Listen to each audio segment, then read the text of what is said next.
Shalom, shalom, shalom. Selamat pagi, terpujilah Tuhan kita yang hidup.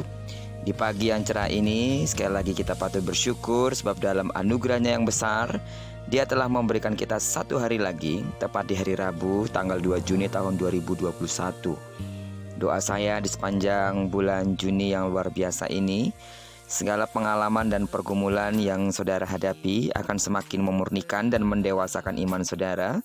Dan kita semua semakin menikmati kebersamaan dengan Tuhan, terlebih sampai terbenamnya matahari di tanggal 2 Juni yang luar biasa ini. Amin. Baiklah, saat ini sebelum kita lebih jauh melakukan aktivitas panjang hari ini, mari kita sama-sama kembali menundukkan hati kita untuk merenungkan firman Tuhan yang akan menjadi pedoman dan pelita hidup kita dalam menjalani hari kita. Firman Tuhan hari ini akan tetap kita ambil dari pembacaan 36 hari bersama kitab Bilangan.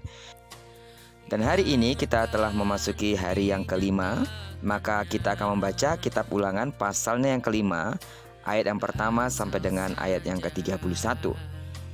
Baiklah, sebagai pengantar renungan kita hari ini, saya akan coba bacakan untuk kita ayat yang pertama sampai dengan ayat yang keempat dengan judul perikop peraturan mengenai orang-orang yang najis.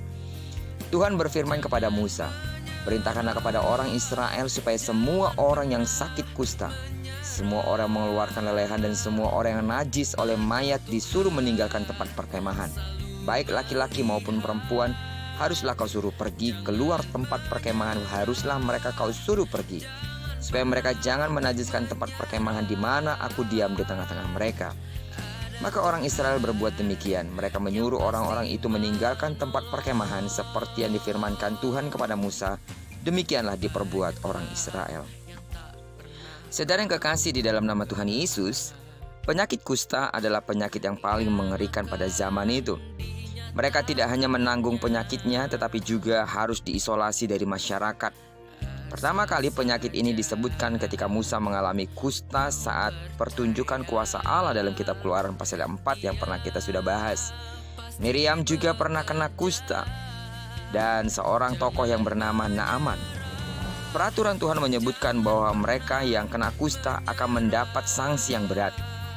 Dalam perjanjian baru kita juga menemukan orang-orang yang sakit kusta yang disembuhkan oleh Yesus.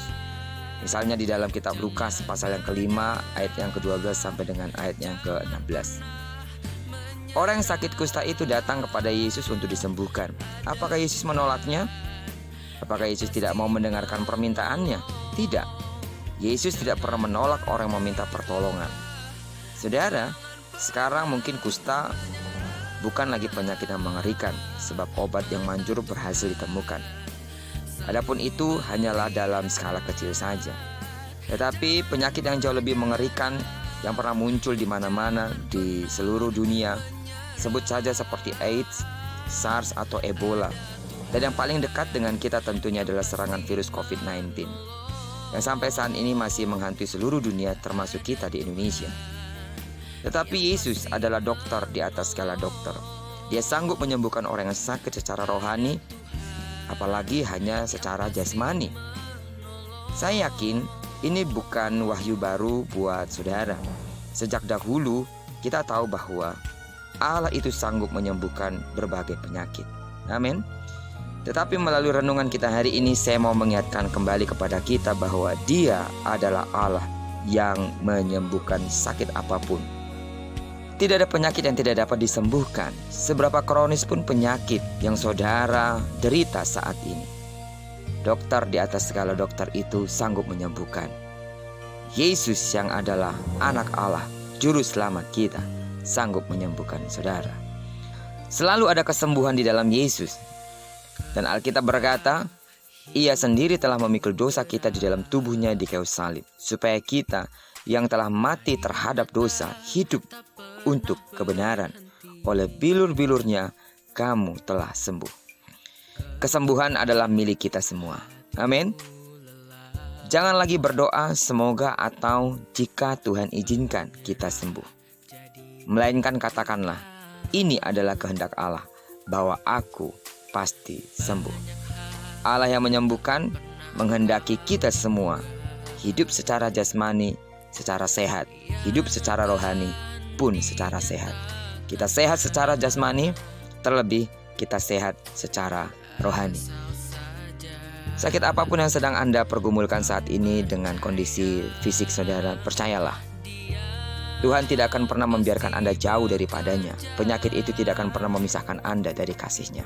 Justru penyakit itu akan membuat Anda semakin mengenal siapa Allah yang adalah sumber segala sesuatu, termasuk sumber kesehatan bagi tubuh fisik kita. Diberkatilah kita semua. Kiranya perenungan kita hari ini terus menyemangati, mengingatkan, dan menggairahkan rohani kita untuk tetap percaya bahwa di dalam Yesus tidak ada perkara yang tidak mungkin, termasuk di dalam penyembuhan segala sakit penyakit kita. Terpujilah nama Tuhan. Diberkatilah kita sepanjang hari ini dan digenapi firman-Nya yang berjanji bahwa apa yang dikerjakan tangan kanan dan tangan kiri kita dibuatnya berhasil. Kemanapun kaki kanan kaki kiri kita melangkah sepanjang hari ini di tanggal 2 Juni ini, maka di sana Tuhan akan menyatakan kuasa nama-Nya. Diberkatilah kita bersama dengan orang-orang yang kita kasihi dan bersama dengan orang-orang yang kita cintai dimanapun mereka berada. Terpujilah nama Tuhan. Shalom.